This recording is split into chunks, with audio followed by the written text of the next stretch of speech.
September the 17th, 1993, my dear bride and I were leaving Coliseum Healthcare, the maternity wing, with our just days old daughter, Savannah. And as it probably is now, at that time, you could not leave the hospital without a proper safety car seat. And we had either bought or received, I don't remember if we had bought one or received it as a gift, but we had one of those Mama Jamma rear-facing car seats with the carrier with the base on it.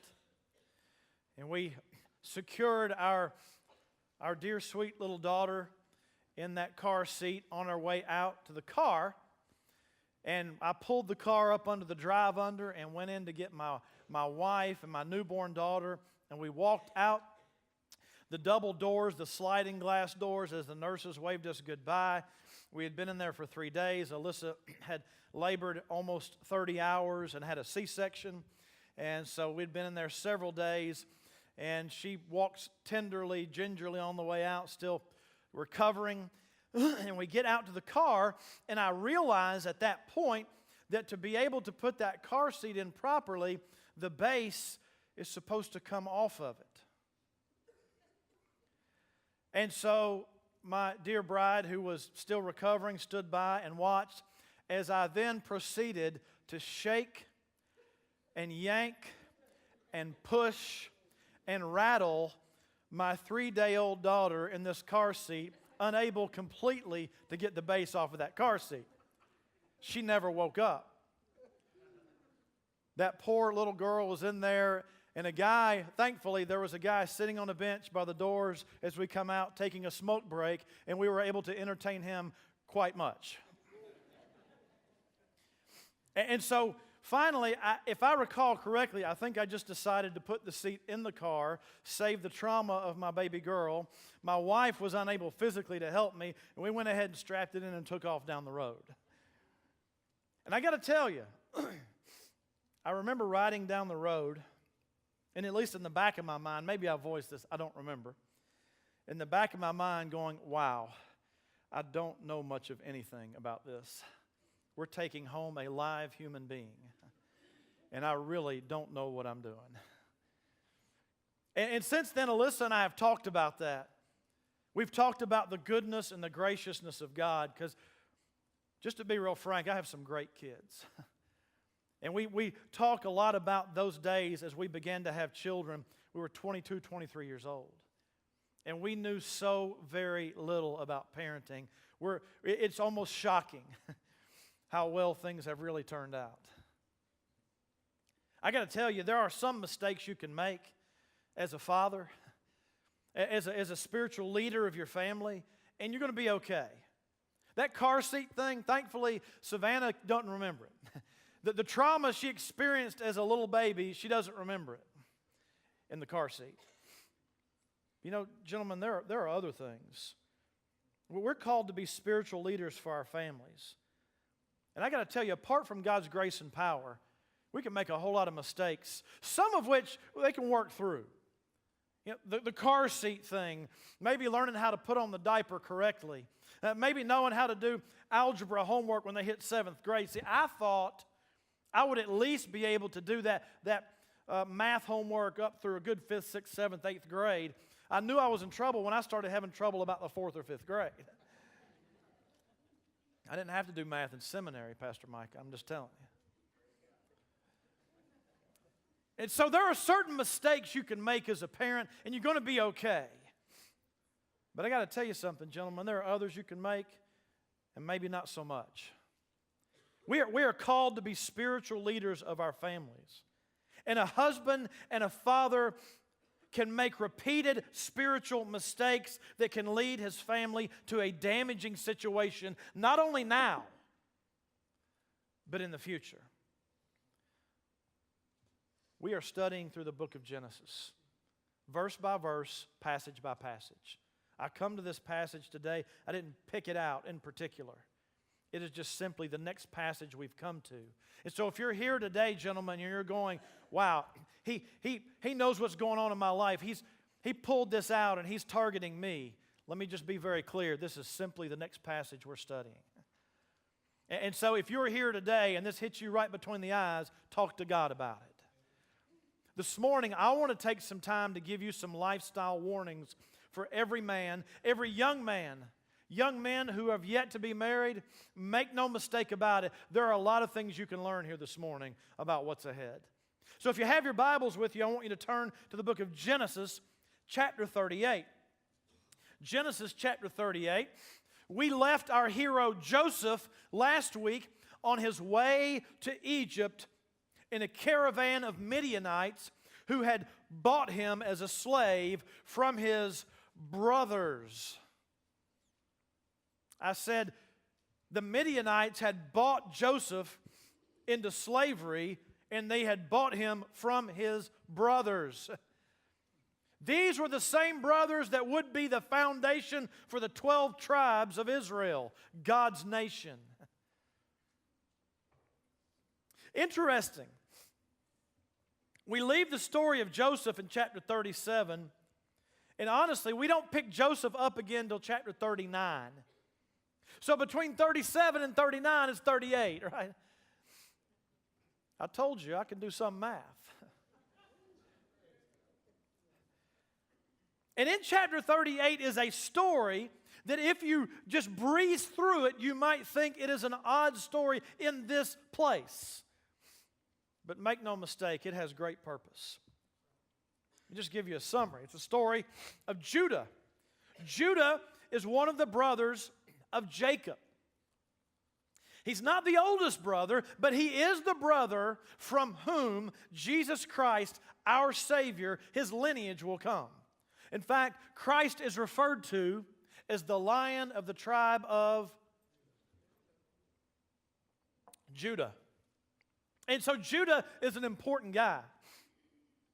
And what we're going to see is Judah leaving the primary location where his family's living and moving to a different area outside of Canaan, meeting a lady, marrying her, having sons. The oldest of those sons would get married and die because of his wickedness. Well, back in that day, there was an understanding, not only law, but it was God's will at the time. It was part of God's law at that time. The Levitical law had not come out, but God's law still was in place in some ways. And so in this case, God's will was once that oldest son died without any children, the next son was to marry that sister-in-law, and they were to have children, and the firstborn son of that marriage was to be the lineage of the son who had died. I know that seems incredibly odd and awkward to us, but it was not so in that day. The second son married this lady named Tamar. He married her, and then because of his misbehavior, he died. Well, there was a third and youngest son of Judah. And Judah tells Tamar, Tamar, if you will come live at my house, when my youngest son gets old enough, and they probably weren't that many years apart, when he becomes old enough to marry you, I will give you to him, and so he will be able to marry you, and then you can have a lineage for your first husband who died. And so she did. Through the course of years, the youngest son became old enough for marriage, but Judah in his mind said, maybe she'll forget about it. I don't want her to marry my youngest son. If she does, he might die too. So Judah essentially rejected an act of obedience that would have given his youngest son to Tamar to continue the lineage of his oldest son. Judah didn't do it. He disobeyed. Tamar, desperate for a line of children, found out that soon after Judah's wife died, he left to go north to head up and spend some time with some sheep herders. And on his way out of town with some friends, he passed through a certain town. Tamar, on her end of it, got out of her widow's clothes, dressed up in the clothes of a temple shrine prostitute, which in that day actually held somewhat of a high position. She put herself on the walkway in the place where Judah would go by. Folks, I got to tell you something. There are some stories in Genesis, I just shake my head. And I told you, sometimes I look back in my pastorate, my ministry, my family, and I'm shocked at how well things turn out because of bad decisions I made along the way, and God was very gracious to still work in spite of me. Well, God's been doing that for a long time. Judah actually stops along with this prostitute who is his daughter-in-law Tamar, spends the night with her.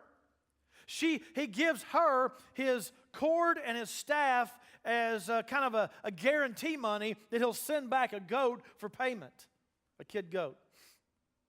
He never recognizes it's Tamar. He goes about his business. Along the way, he sends the goat back to her. He gets his servants to take the goat back. They can't find her. So Judah says, forget about it. I don't want anybody to know about this. He's trying to play cover-up now. Said that she can keep my cord, which is my identification, and my staff, she can keep it. I don't want anybody to know what happened. And so they go along for 3 months, and in 3 months, someone comes to Judah, and they say, Judah, your daughter-in-law Tamar has been a harlot. She is pregnant. She is unmarried. And Judah, always the one for justice, right? Following the rules, Judah. That's what they used to call him. Not. So I'll tell you what, bring her out in front. We'll stone her to death, or we'll burn her to death. We'll put her to death for being a harlot. And as they were getting ready to bring Tamar out and put her to death for being a harlot, someone arrives at Judah's door. He opens the door, and they hand him his identifying cord and his staff. And he's given a message. The man who is the father of my unborn child is the man who owns these. Judah's response, she is more righteous than I. And the story ends with the birth of twin boys. We'll talk more about those later. But as we look at this story, here are some things we're going to consider, gentlemen. We're going to consider some lifestyle warnings for every man. Now, if you're a lady here today, do you have things that God wants to teach you?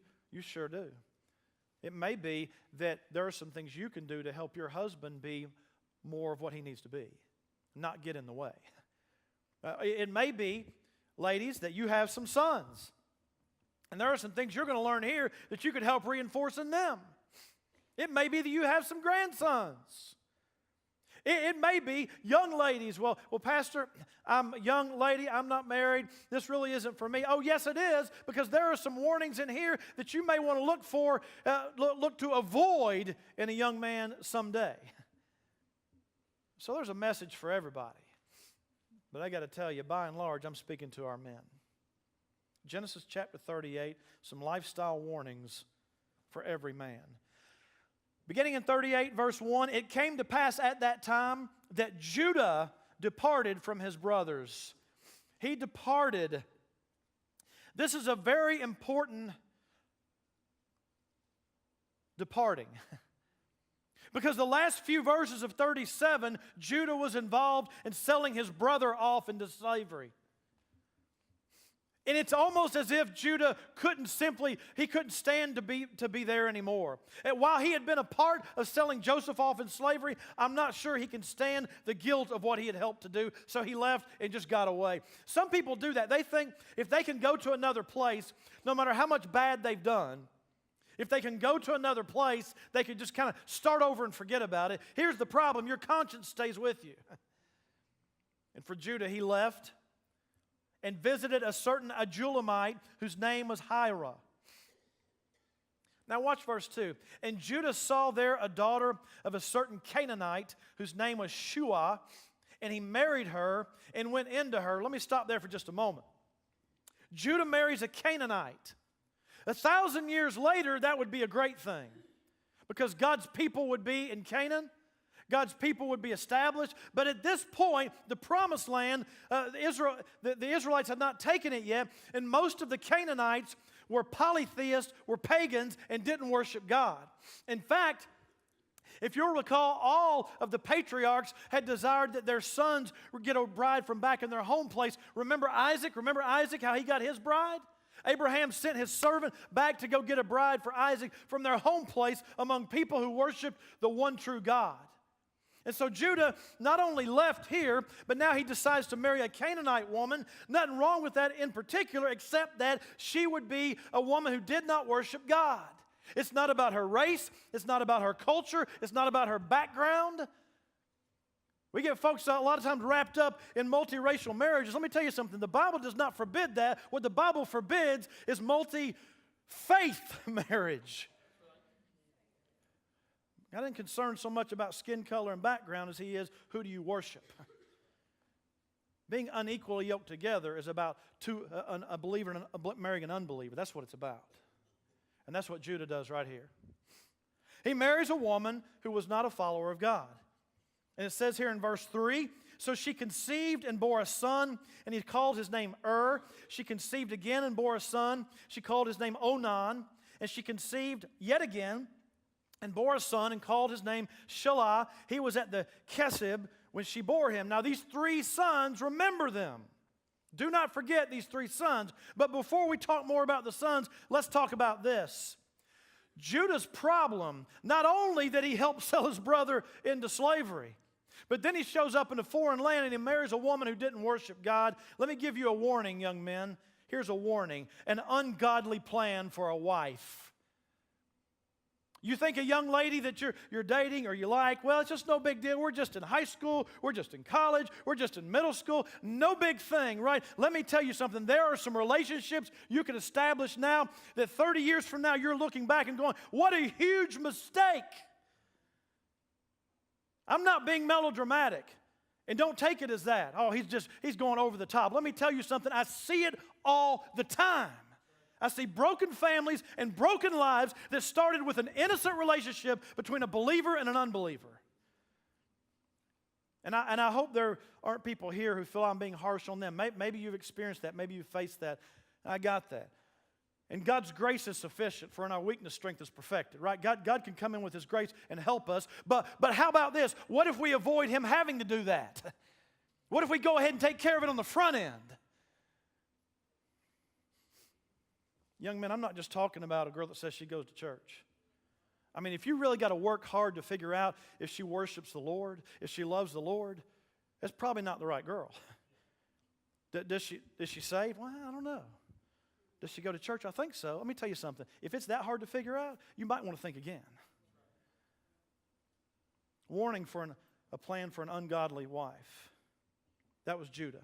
Verse 6. Then Judah took a wife for his firstborn, and her name was Tamar. But Judah's firstborn, was wicked in the sight of the Lord, and the Lord killed him. Back in that day, the women would have had the primary role of raising. And to some degree, that's still true today. But I mean, back then it was even more so. They had the most influence on the children on a day-to-day basis until they got grown. This cat, I wonder what caused him to grow up and not love the Lord. Maybe it was a mother who didn't love the Lord. Could that be? Maybe if Judah had found a wife who was serious about the Lord, maybe he would have gotten some sons who were serious about the Lord. Verse 4. She conceived again and bore a son, and she called his name Onan. Verse 7. I was backing up on you. But Judah's firstborn, was wicked in the sight of the Lord, and the Lord killed him. Verse 8. Now we're on track. And Judah said to Onan, go into your brother's wife and marry her, and raise up an heir to your brother. This would be established in Levitical law later, but even here at this time, this was God's will, to establish an heir, a line for the firstborn brother who had died. Now understand something. Onan, the first child he would have, the first son he would have, would receive the inheritance from Judah, almost like the firstborn. From the the oldest child that had died, the oldest son that had died. This now remarried Tamar and her new husband, the child they would have would be on the heir of the firstborn son, and he would receive that inheritance. And so Onan, he didn't really like that. Look at verse 9. But Onan knew that the heir would not be his.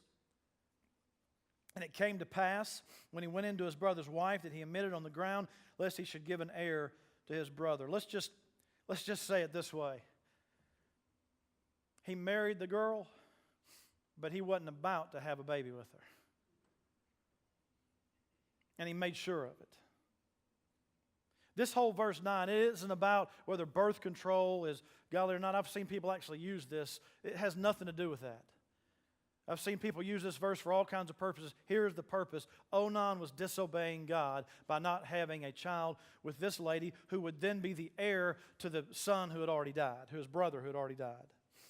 Verse 10. And the thing which he did displeased the Lord, and therefore he killed him also. These guys are dropping out like flies. I wonder, Onan didn't like the idea that his son would actually be the heir of his brother. That was God's will. Could it be that Onan might have been concerned about God's will had he had a mother who was? Could it be that Onan would have been serious about God's will, wouldn't have died, wouldn't have caused all this trouble if he had had a mother who loved the Lord? Verse 11. Then Judah said to Tamar, his daughter-in-law, remain a widow in your father's house till my son Shelah is grown. For he said to himself, now he's talking to himself, lest he also die like his brothers. He's telling Tamar, wait till Shelah gets old enough to marry you, on one hand. On the other hand, in his mind, he's going, she ain't about to marry my youngest son. Wonder if mama had any influence on this too. The mama who didn't love the Lord. The mama who wasn't concerned about her sons following God's will. Maybe. All I know right now, though, is Judah was saying, there's no way they're going to get married because my youngest son might die too. Verse 12. Now in the process of time, the daughter of Shua, Judah's wife, died, and Judah was comforted, and he went up to his sheep shearers at Timnah, he and his friend Hirah, the Abdullamite. And it was told Tamar, saying, look, your father-in-law is going up to Timnah to shear his sheep. Now look at this in verse 14. She took off her widow's garments, covered herself with a veil, wrapped herself and sat in an open place, which was on the way to Timnah. Watch this. For she saw that Shelah was grown, and she was not given to him as a wife. It was very clear to her that Judah had violated his commitment to her. Now watch this. The first warning I gave to you, gentlemen, was an ungodly plan for a wife. The second warning I'll give you is an unfulfilled promise to a child.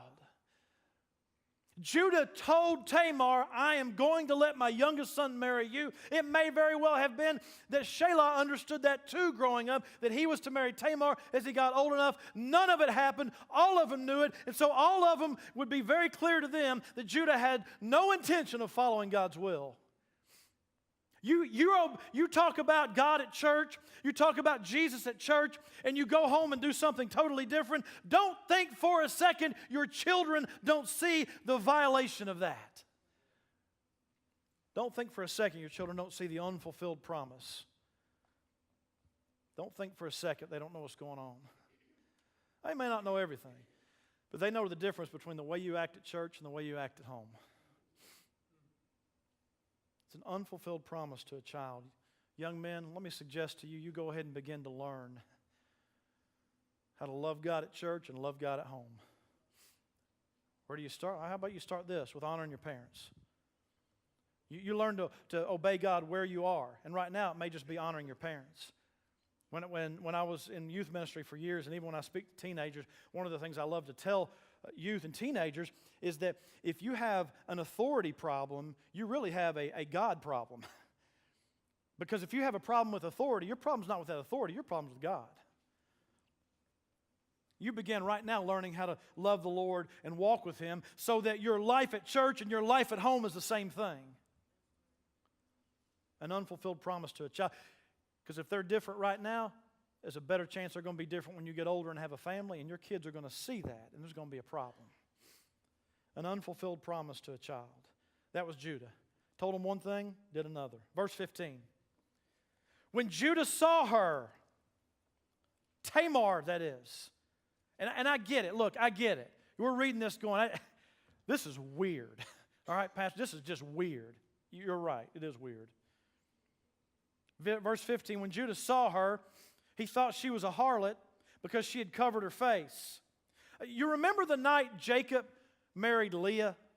And people are going, how in the world could that happen? How could he see this Tamar and not know it was his daughter? Remember the night Jacob got married? He thought it was the woman he wanted, and it was actually Leah, and her face was covered, and he couldn't tell. It's the same kind of thing that's happening. So apparently, it wasn't that hard to hide your face and them not know who you were. Verse 16. Then he turned to her by the way and said, please let me come into you. I get it. There's a whole discussion about a man and talking to a prostitute. And Renata, it's very interesting that today you shared about out of the darkness, which so many who are in human trafficking have been caught up and forced into prostitution. And so it's almost ironic that you shared about that today when we're talking about a young lady who put herself into prostitution just to be able to fulfill what God had told her she was supposed to. Look at what she's having to do. And in some ways, she's more righteous than Judah. We might look at her and say, well, what a horrible thing for this young lady to do. What a terrible thing. It's not a good thing. But in some ways, she's more righteous than her father-in-law right here. Verse 16, she says, what will you give me that you may come into me? And he said, I will send you a young goat from the flock. So she said, will you give me a pledge till you send it? You know how it is, earnest money. You can tell me right now all you want. How do I know you're going to send me that goat? Give me something that I'll know. Verse 18.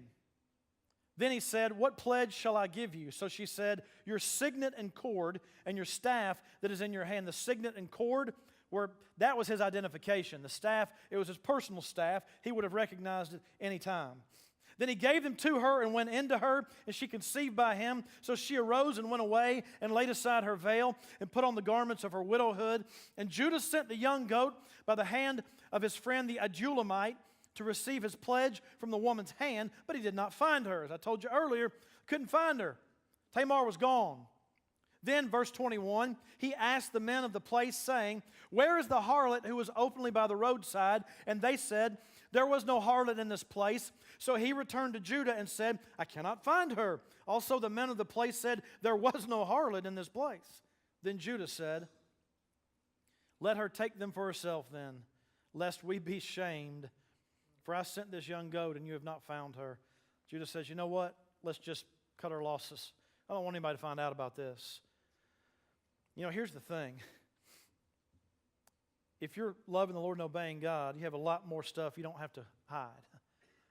There's nothing quite as stressful as having to hide stuff after the fact that you did in the passion of the moment. So could I suggest to you another warning, men, young men? Here's the warning. An unchecked passion by a man.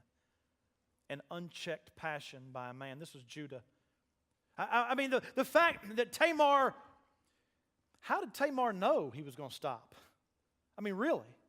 How did Tamar know Judah was going to stop by the roadside if she was there as a prostitute? How well did she know her father-in-law? It's pretty disturbing that she knew him well enough to know he was going to stop and visit a prostitute.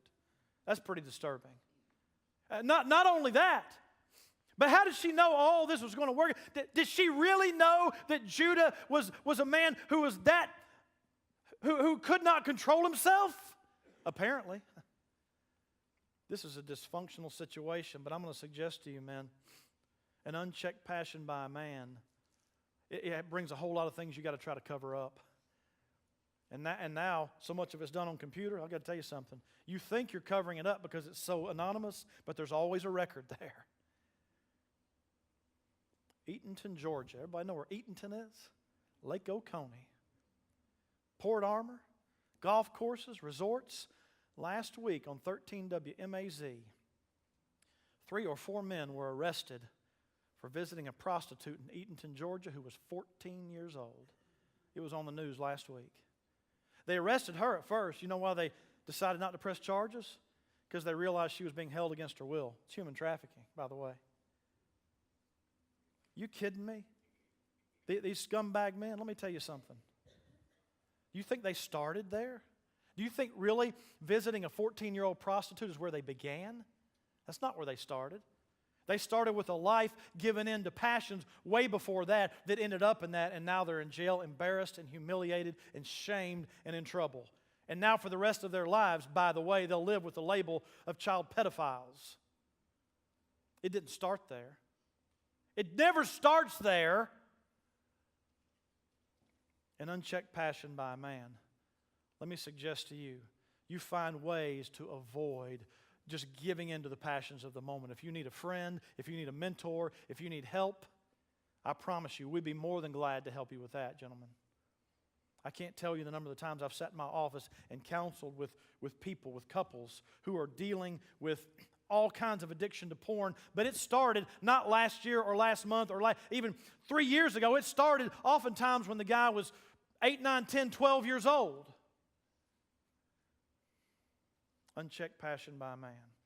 And then look at verse 24. And it came to pass about 3 months after that Judah was told, saying, Tamar, your daughter-in-law has played the harlot. Furthermore, she is with child by the harlotry. So Judah said, bring her out and let her be burned. Do you remember how indignant David was when Nathan came in and told him the story?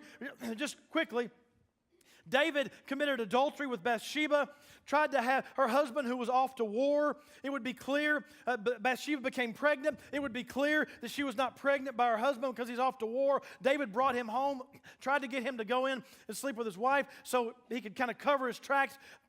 He wouldn't do it. Uriah the soldier wouldn't do it. David then had Bathsheba's husband Uriah assassinated, executed out on the battlefield. Then he married Bathsheba, and he thought everything was covered. He thought all his tracks were covered. David thought everything was good. And Nathan the prophet came into David and told him this story. He said, David, there was this rich man with a whole bunch of sheep and this poor man with one little bit of ewe lamb that he loved just like a child. And that rich man took the poor man's ewe lamb, slaughtered it, fed it to his company. What do you think we should do? And David said, let me tell you something. David was so angry. And he looked at him and said, you bring that man to me, we'll deal with him. And Nathan looked at him and said, thou art the man. That's Judah. Look what's about to happen. Judah says, bring her out and let her be burned. Boy, he was ready to punish disobedience against other people, wasn't he? It is astonishing to me, men, what we can justify in our lives if we have time and opportunity. And look at other people and condemn them and justify rottenness in our own lives. Verse 25, when she was brought out, she sent to her father-in-law, saying, by the man to whom these belong, I am with child. And she said, please determine whose these are. The signet and cord and staff. Thou art the man, Judah.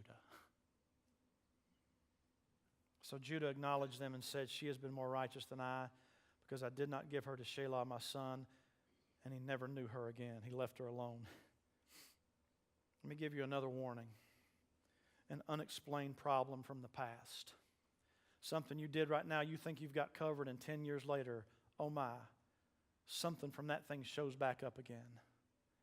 You say, Pastor Johnny, what do I do? This unchecked passion, what do I do? Let me tell you the beginning. The beginning is coming into a personal relationship with God through His Son, Jesus Christ. I'm telling you, Christ is our way out of this thing. Jesus Christ is our way out of this thing. God Almighty, through His Son Jesus, has provided a way, not only a Savior that can forgive us for this rottenness we've done, but who can also provide us a power so we can begin to allow His life to live through us and avoid these things in the future. Let me tell you where our hope is. Look at verse 27. Now it came to pass at that time for giving birth that, behold, twins were in her womb. That is Tamar. She's pregnant with twins. And so it was when she was giving birth, that the one put out his hand, and the midwife took a scarlet thread and bound it on his hand, saying, this one came out first. But then it happened, as he drew back his hand, the one with the thread, that is, that his brother came out, and unexpectedly she said, how did you break through? This breach be upon you. Therefore she called his name Perez, which means breach or breakthrough. Afterward, his brother came out who had the scarlet thread on his hand, and the name was called Zerah. Perez and Zerah, you say, Pastor Johnny, are those significant names? I don't know. You tell me. Hold your place here and go to the book of Matthew really quick. Flip all the way over in the New Testament to the book of Matthew. First book of the New Testament. Matthew chapter 1. First book, first chapter.